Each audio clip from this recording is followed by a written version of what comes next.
सर्वांना नमस्कार. चला, सर्वजण तयार आहेत ना? आतापर्यंत आपण नवोदयचं गणित याच्यामध्ये स्वाध्याय 1.5 पर्यंत आपण गणिताचा अभ्यास केलेला आहे. आज आपण 1.6 अभ्यासणार आहोत. त्यात तत्पूर्वी मी सांगू इच्छिते, जितकी जास्त प्रॅक्टिस तुम्ही कराल तितकी तुमची स्पीड तुमची गणिताची वाढेल आणि पेपरमध्ये काय होईल, आपलं कमी वेळेमध्येच आपलं गणित पूर्ण होईल. चला तर मग आज अभ्यास स्वाध्याय 1.6. आज आपण नवोदयचं गणित याच्यामध्ये पहिल्या प्रकरणामध्ये स्वाध्याय 1.5 याची उदाहरणे आज आपण अभ्यासणार आहोत. पहिलं गणित आहे 3, 4, 0 हे अंक असलेली लहानात लहान 5 अंकी संख्या पुढील पैकी कोणती. लहानात लहान संख्या तयार करायची म्हटल्यानंतर अगोदर लहान लहान अंक वापरायला सुरुवात करायची. याच्यामधला लहान अंक आहे बघा 3, 0 नाही, 0 सुरुवातीला घ्यायचा नाही, मग 3 हा अगोदर लिहावा लागेल. त्याच्यानंतर जरा लहान आहे 0, मग लहान संख्या बनवायची. आता 3 अंक आहेत दिलेले, आपल्याला 5 अंकी संख्या बनवायची. 5 अंकी संख्या बनल्यानंतर काही अंक आपल्याला पुनरावृत्ती करावी लागेल त्याची, म्हणजे डबल वापरावे लागतील. मग कोणते अंक आपल्याला डबल वापरावे लागतील, तर जो लहान अंक आहे तो जास्त वेळा वापरायचा. मग किती अंक कमी पडतात आपल्याला? 2 अंक कमी पडतात. इथं 3 अंक आहेत, आपल्याला 5 अंकी संख्या बनवायला सांगितली. 2 अंक कमी पडतात, तर 2 अंक आपल्याला डबल घ्यावे लागतील आणखी. मग कोणता घ्यायचा? लहान संख्या बनवताना लहान अंक डबल घ्यायचा. म्हणजे बघा, हा 0 आपल्याला पुन्हा 2 वेळा जास्तीचा वापरावा लागेल. आणि नंतर आहे 4, ही झाली 5 अंकी संख्या तयार, 30,004. आता ऑप्शन मध्ये कुठं आहे पहा, पर्याय क्रमांक 3 याच्यामध्ये 30,004.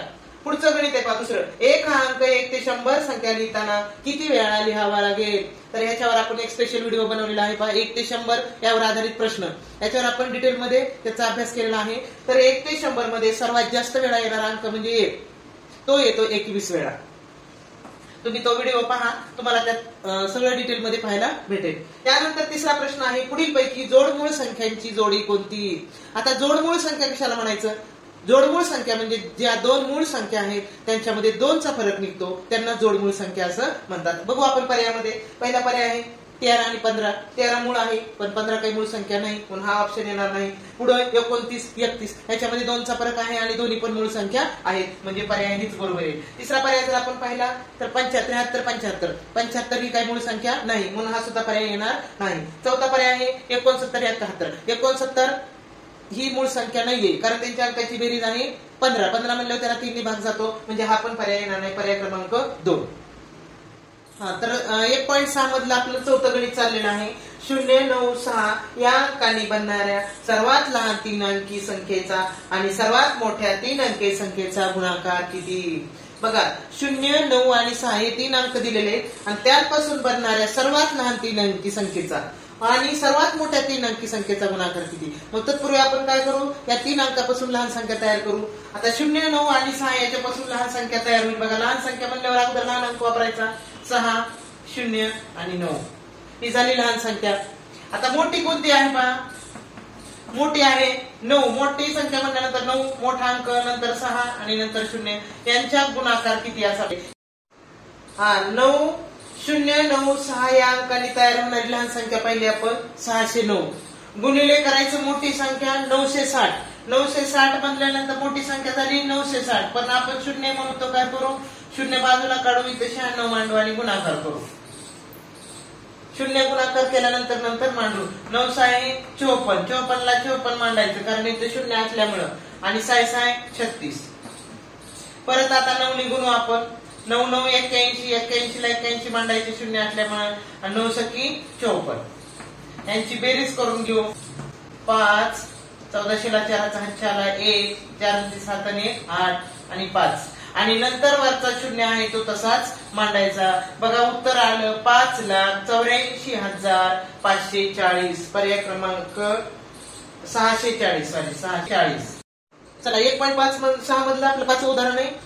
पेन आकृती दिलेली आहे, चौरस दिलेला आहे, त्रिकोण दिलेला आहे, आयत दिलेला आहे आणि वर्तुळ दिलेले आहे. या 4 आकृती दिलेल्या आहेत आणि प्रश्न समोर दिलेला आहे. चौरस, वर्तुळ आणि त्रिकोण यामध्ये कोणता अंक आहे. 3 आकृत्यांमध्ये दिलेला आहे, चौरसामध्ये, वर्तुळामध्ये आणि त्रिकोणामध्ये. या तिन्हीमध्ये कोणता अंक आहे. चौरस, मग आता चौरस पहा, वर्तुळ पहा आणि त्रिकोण. चौरसामध्ये पण आला पाहिजे, त्रिकोणामध्ये पण आला पाहिजे, आणि चौरसामध्ये, त्रिकोणामध्ये आणि वर्तुळामध्ये पण आला पाहिजे. कोणता अंक आहे तर पहा, 7 हा अंक आहे, तो त्रिकोणात पण येते, वर्तुळात पण येते आणि चौरसात पण येते. पर्याय क्रमांक 3. चला, पुढचा प्रश्न आहे प्रश्न 6.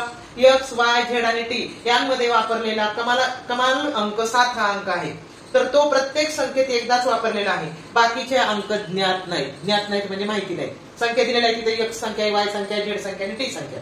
याच्यामध्ये सगळ्यात मोठ्यात मोठा अंक म्हणजे कमाल म्हणलं की मोठा 7 अंक आहे. बाकीचे काय माहित नाही, पण एवढं माहिती की 7 अंक सगळ्यात मोठा आहे. आपण संख्या बघू. x जर संख्या भेटली तर पाहिजे एकक, हे दशक, हे शतक आणि हजार. 7 हा कुठं आलेला आहे? शतक स्थानावर आलेला आहे. y संख्येमध्ये 7 हा हजार स्थानावर आलेला आहे. z संख्येमध्ये 7 हा दशक स्थानावर आलेला आहे. t मध्ये 7 हा एकक स्थानावर आलेला आहे. मग सर्वात मोठी जी संख्या जी सगळ्यात मोठ्या स्थानावर आलेला म्हणजे हजार स्थानावर आलेला अंक 7 म्हणजे y ही संख्या सगळ्यात मोठी आहे. तर यामध्ये प्रश्न काय विचारला? x, y, z आणि t यांमध्ये कमाल संख्या आहे. कमाल म्हणजे मोठी. तर मग मोठी हजार स्थानावर 7 आहे म्हणजे ही 7000 त्याचं स्थानिक किंमत होईल म्हणजे ही संख्या y ही संख्या सगळ्यात मोठी आहे.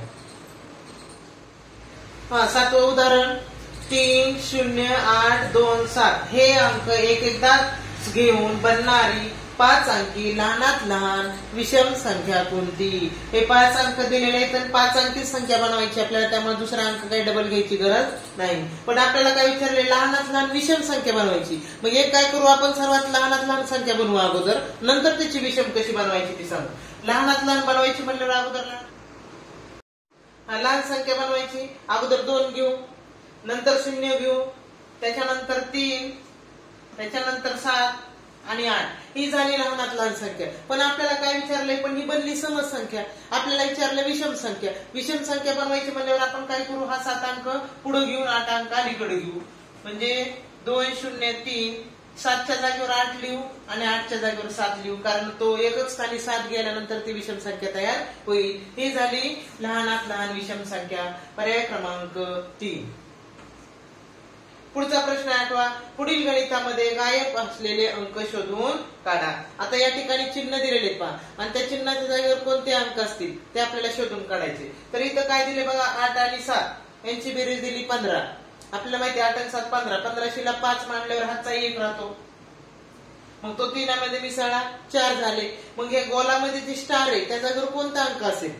तर खाली तर 1 आलं पाहिजे. 1 म्हणजे 11 बेरीज आली पाहिजे. इथं 4 झाली म्हणजे या गोलामध्ये स्टारच्या जागेवर 7 पाहिजे. 7 आणि 4 11. 11ला 1 मांडला, हातचा परत इकडे येईल. आता इथं पण खाली बेरीज 1 आलेली आहे. मग 2 आणि 1 जर घेतला हा हातचा आलेला मिळून 3च होईल. मग आणखी त्या चौकोनामध्ये स्टार मध्ये किती असायला पाहिजे? तिथं 8 असायला पाहिजे, कारण त्याच्या जागेवर जर 8 घेतले तर 8 आणि 2 10 हातचा आलेला 1 11. 11ला 1चा हातचा आला 1 होईल.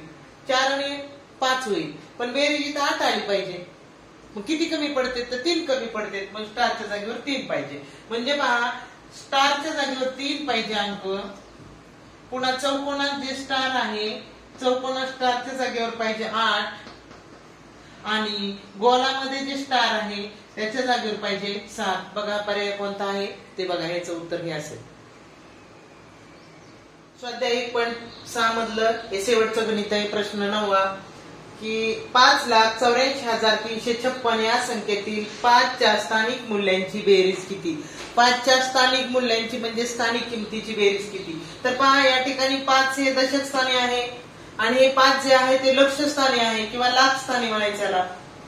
तर मग यांची स्थानिक किमतीची बेरीज किती? मग या 5ची स्थानिक किंमत 5 लक्ष आणि या 5ची स्थानिक किंमत 50. यांची बेरीज 0 5 0 0 0 आणि 5 म्हणजे 5,50,000 ही त्याची बेरीज येईल. तर पर्याय कुठे आहे पहा? 5,50,000 पर्याय क्रमांक 3. Subscribe my channel.